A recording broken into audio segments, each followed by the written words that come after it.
Welcome to the Atomic Mommy Podcast. I'm your host, Kim Pingaro, and every week I talk to special guests about everything parenting to help you on your parenting journey.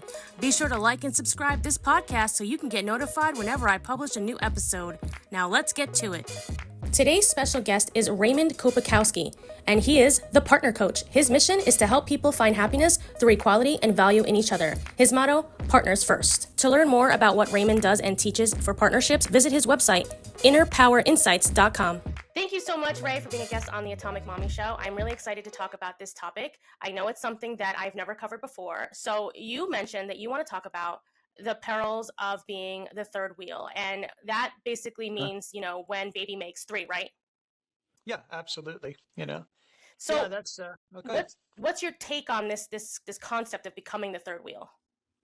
I think that it's sort of something that okay. So I teach people partnership now, and I'm really getting away from the idea of people being husbands and wives and men and women. I believe that it's time for people to become partners first.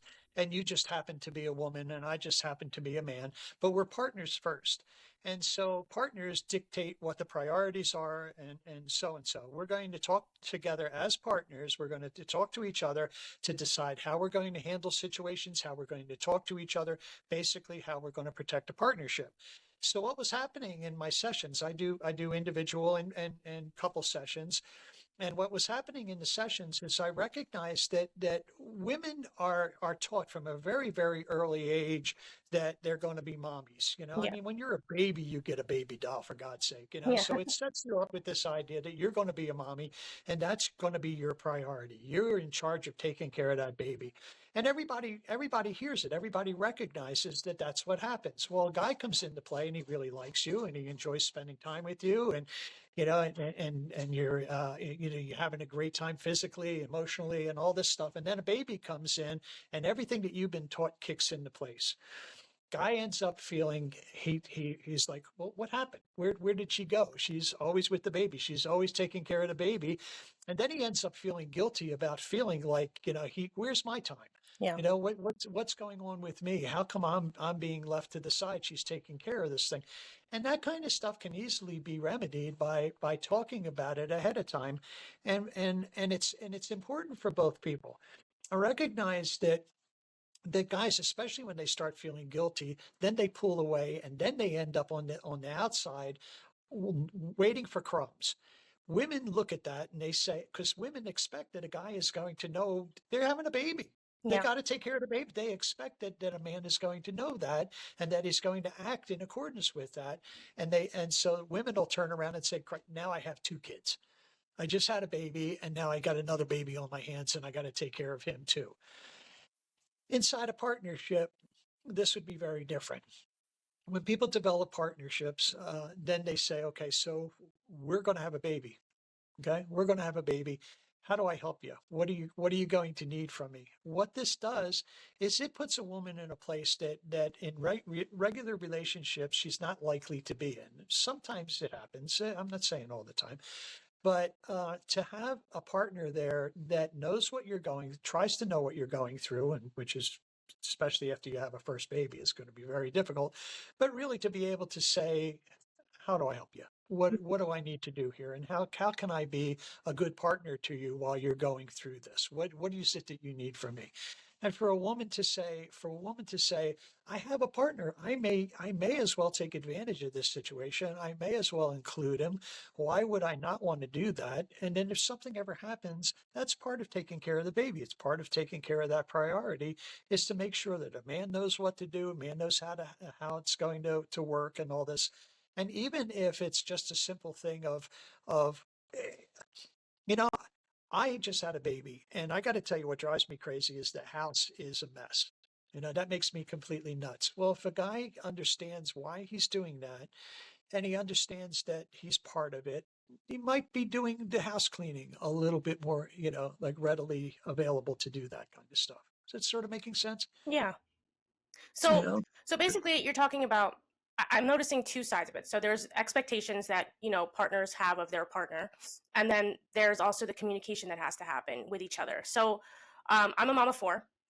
And I will tell you this: most guys, most that I've been with, don't really know what a woman wants. And on the other side of it, women have expectations without really communicating them.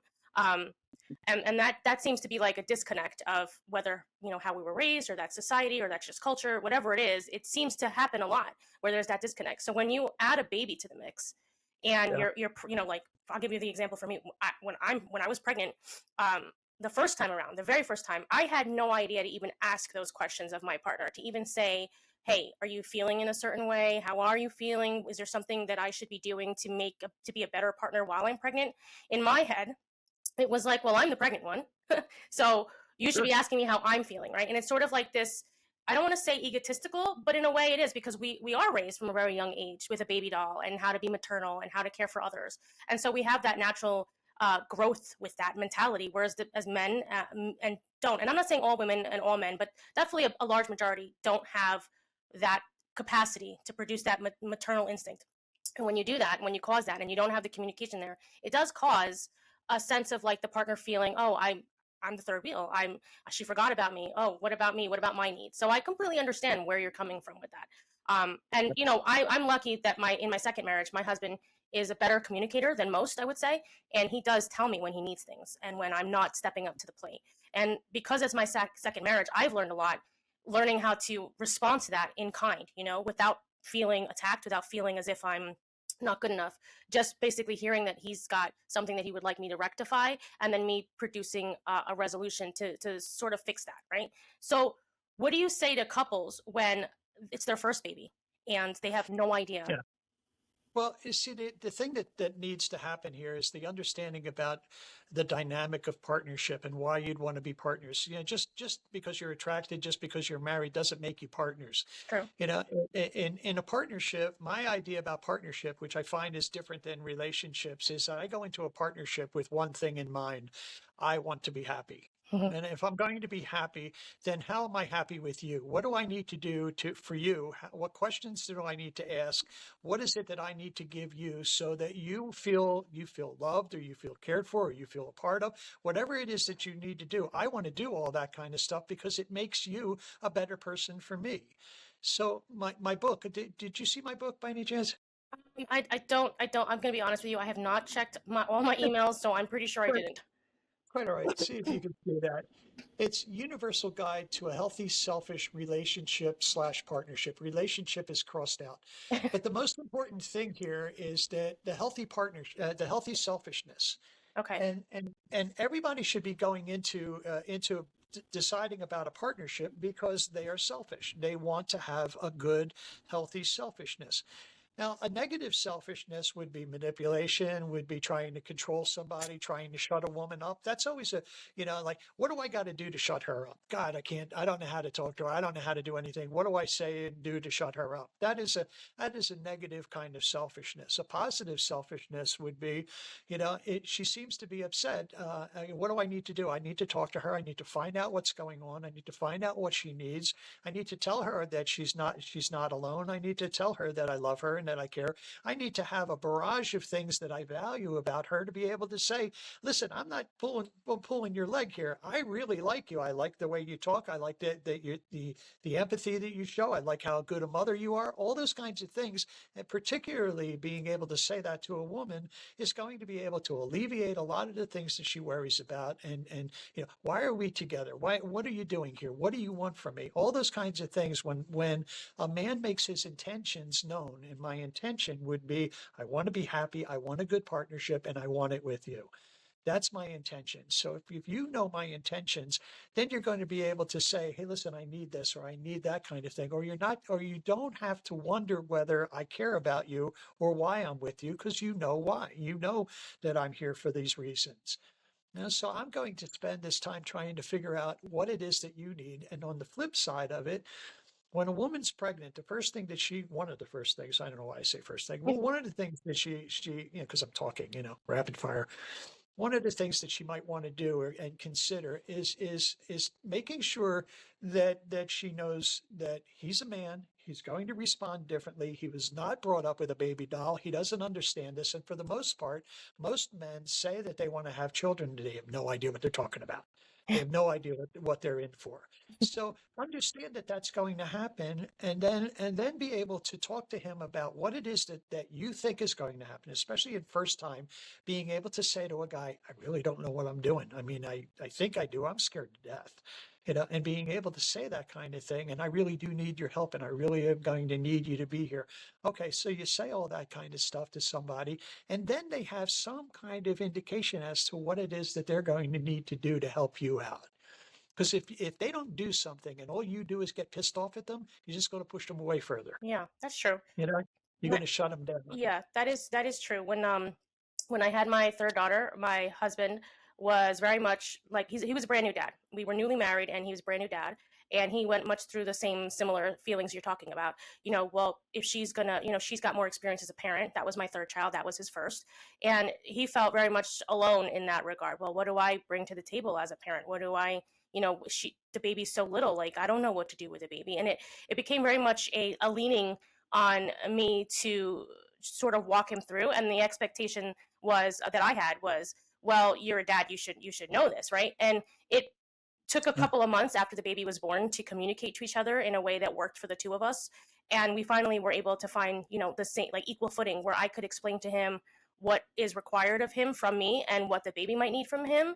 And then he was Yeah. able to start explaining to me what he needed from me as a wife and as a mother, so that he could feel like a better father. And I think that communication often gets lost in translation during arguments, during heated emotions, and things like that. So, I mean, from my point of view as a mother, I would definitely go back in time and maybe teach myself as a child to communicate better in all regards, and to not have such high expectations of the other side, because I don't think that we get that conversation as girls, as children, Well, when we're younger. yeah, but who would give it to you? Your mother went through all this kind of stuff, and she's done Yeah. going through all this stuff, and she's telling you basically how she made it. How did she tolerate these situations? Not how did she fix it, because she wouldn't have been in a position to really think about, that whole stuff. Everything is changing now. I think the internet is giving us ideas and giving us thoughts that we didn't have before, and recognizing that there's a lot of deficiency in what we were taught and how we were raised by our parents. They didn't do it intentionally. They just did the best that they could. And we're finding out right now how flawed it was and how inadequate it is. That information really doesn't serve us anymore. My grandfather, I mean, I don't even know if he knew all of his kids' names. He just, because he went to work and he brought home the money, and she took care of the kids, and she made the dinner, and he sat around listening to the radio or something like that, or cut wood, or who the hell knows what they did, but they certainly didn't do much of it together. Yeah. He was like, stay out of my kitchen. I got the kids, all this kind of thing, because women were told that that was their responsibility. And that And they narrative's didn't. changing now. Yeah, it absolutely is changing now, and for good reason. It's because we're starting to understand the idea about partnership that came to me is really crystal clear. Is that women bring very different, very positive kinds of attitudes and thoughts and mannerisms and all that kind of stuff. They bring very different stuff to the equation. Men bring what men bring.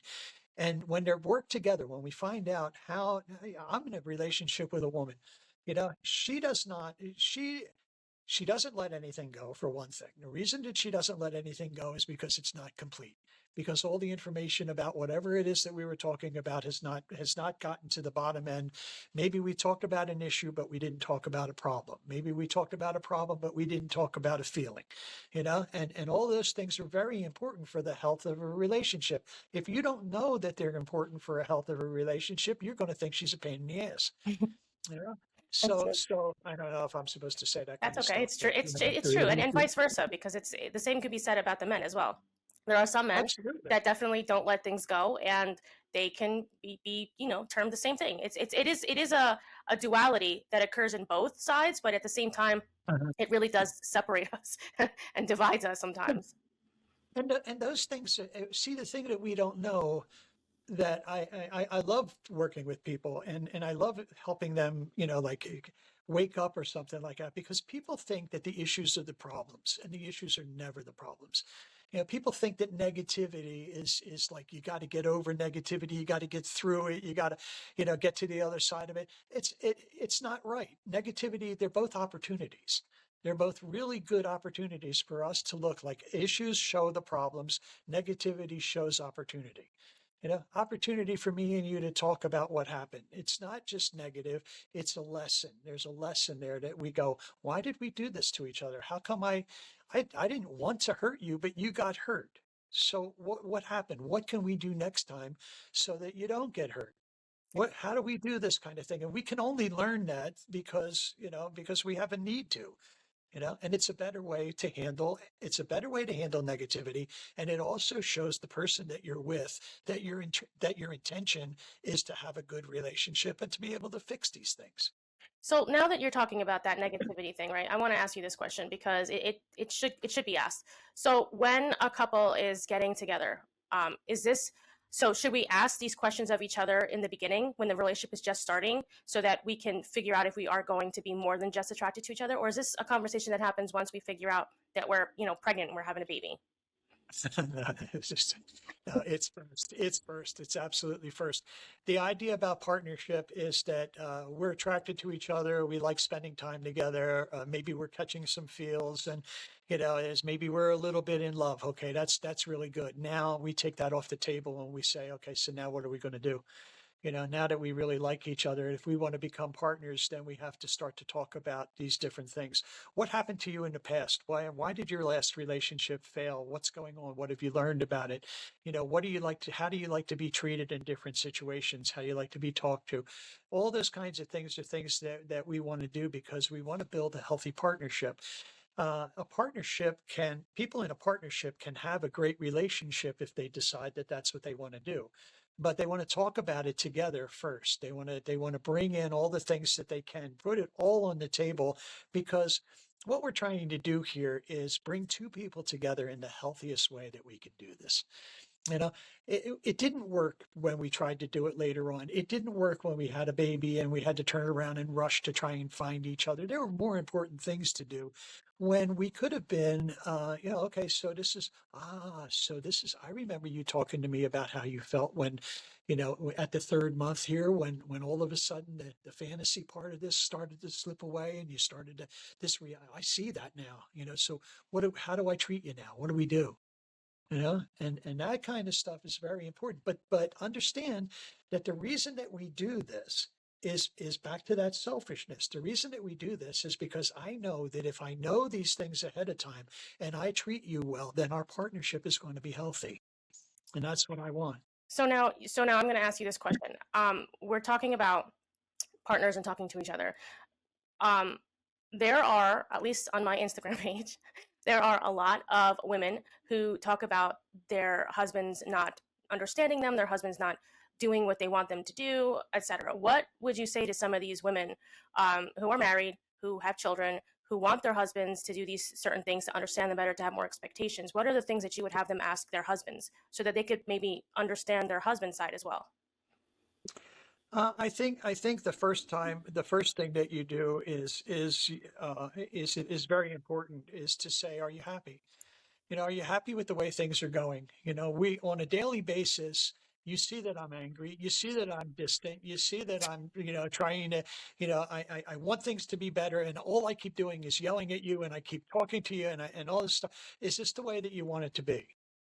Is this what you had planned? That's a good And if question. this is not what you planned, then let's sit down and let's plan something else, because, I don't like reacting to you this way either. So something is happening here that's getting caught up. I think that it's the way that you act that makes me upset. Maybe it's the way I acted that caused you to act that way that made me upset. Yeah. So there's a bunch of things there that is happening that we don't know how to do because no one ever taught us how to take care of each other in the first place. So so the idea, and I hate to say it, but there's so much. I don't like pushing things like that, but the book has got a lot of stuff in it about people that are together, and then how do you stop doing this? And it's all based on the idea of we got to stop doing what we're doing. Let's not fix what it is that we're doing. The reason that I got into this, is because I was working as a relationship counselor, relationship coach for years. Mhm. And everybody that came to me came with the idea of how do we fix doing stuff. And I got impatient. And I kept hearing voices in my head telling me that this was wrong. They were not asking the right question. They were asking how do we fix things? And the idea was how do we prevent them? How do we prevent this from happening? Before we do anything, before we talk about the problem, before we talk about the issue, tell me you love me. Tell me how what we're going to do right now is going to help us out, and then let's move from there. Because women in particular are going to look at a guy wanting to talk to her, and she's going to say, "Yeah, what does he want? Yeah, it's true. How long is this? How long is this going to last?" This type of thing. But if you set up that the reason that before we talk at all, why are we talking? Why are we talking to begin with? I mean, do we really want this? If we really want this, then maybe we better talk about, like how to go about protecting this because we're not doing a good job. Maybe we don't know what we're doing. Yeah, you know what? And You're right about that, and having these conversations with each other. Now you're saying that all of this and more can be found in your book. oh, a great deal of it. Yeah. I mean, I don't remember. I think that for the most part, yes, all of it in one way, shape, or form is going to be in the book. And the book is a blast. It's a lot of fun too. But it's everything is in the book. There's different stories in it and teach you a lot of things. But that is a very important thing. So I'm sure that there's something in it. I haven't read the book in a while, so I No, don't no remember. problem. Believe me, I have written some stuff and I don't recall even writing it. Yeah. So I Yeah. understand that.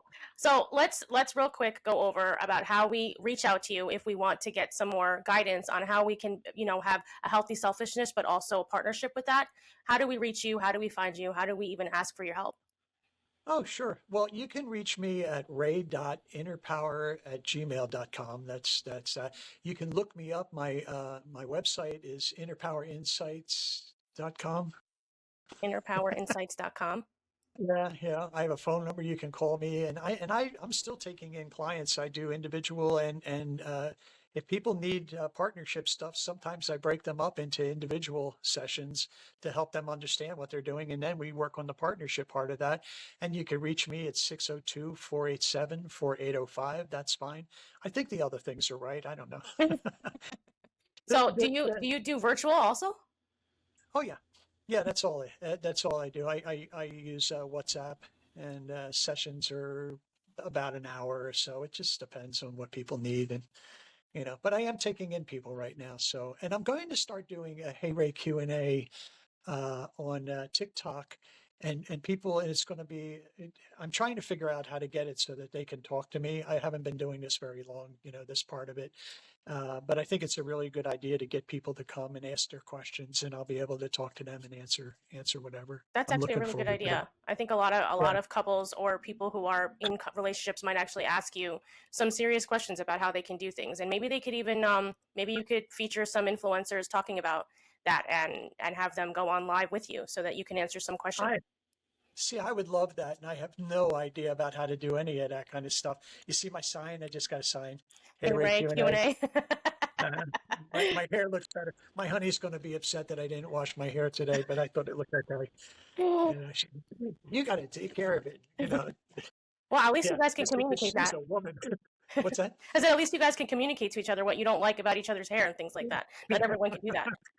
Yeah, yeah, that's part of it. Yeah. Well, she wants me to look really good, and I just want me to look old and hot. Well, I guess that's a good way for a partnership, right? You guys can tell each other Yeah, things. Yeah. yeah. She's my that's my honey. Yeah, she's a good girl. So, Ray, I let's end the episode with your best tip for couples who are, struggling in their relationship and they don't know what else to do next.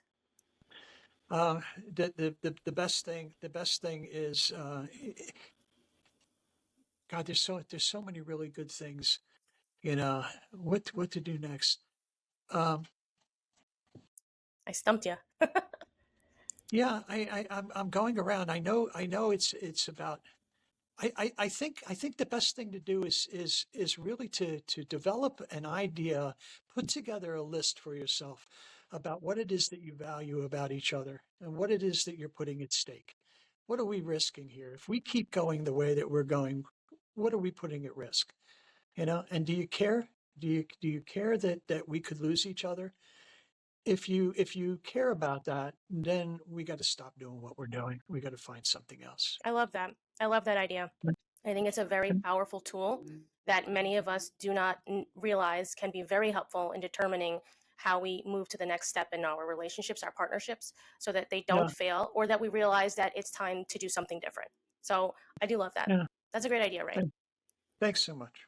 Well, Ray, I really, I'm sorry, go ahead. I just appreciate you having me on your show. I saw it and I went, I'm going to take a risk. I'm going to text her and tell her about me because I want to tell women about this kind of stuff because women have tremendous power. I think that what you did was excellent. A lot of people don't realize the power of just reaching out. It's one of the most important things to do. Even if you get a no, it's still important to at least introduce yourself, especially in our businesses. We all need to, help each other out and lift each other up. Yeah. Well, I'm glad you're out there. Kimberly, thank you. Thank you, Raymond, so much for being a guest on my show and for your amazing tools and tips, because so many partnerships could definitely benefit from it. All right, great. Hope so. Tell everybody I said hi. And that's the end of the episode. Thanks for watching, and be sure to like and subscribe so you can be notified whenever I publish a new episode. Want more parenting tips and guides? Be sure to visit www.atomicmommy.com and follow us on Instagram at atomic_mommy so you can see what we're up to every day.